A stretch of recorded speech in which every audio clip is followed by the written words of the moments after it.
I mean, the very clear consensus amongst economists is that Brexit is having and will continue to have a negative impact on the UK economy. And you see that in terms of trade figures.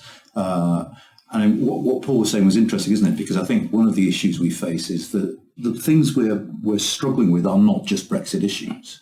Some of these are far longer term. I mean, the fact of sort of stagnation in real wage levels since about 2010 is obviously not a Brexit thing. But so we're dealing with a decade of rather poor performance. The other thing we're saying when it comes to the international is, in a sense, we could hardly have picked a worse moment to be doing Brexit. I mean, if you think about the ideal scenario in global terms for a country leaving the European Union, you'd have a flourishing World Trade Organization, you'd have globalization on steroids, you'd have countries looking to strike trade deals. And we have Brexited into a world where the major economies are turning in, where we're talking about reshoring, where the WTO is hardly working, where the European Union and the United States are concentrating on stimulating domestic economies. And you hear European Commission officials say things like, we need to develop indigenous electric vehicle capacity before the Brits do. So that is actually an awful international environment in which to be entering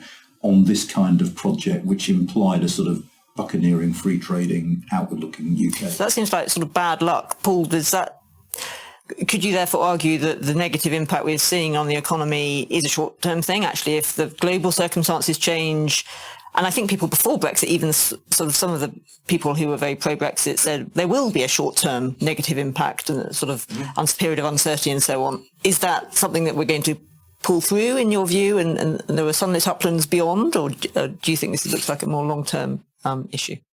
It's probably long-term. I mean, we have simply made it more expensive to work with, to trade with our biggest, nearest and richest trading partner.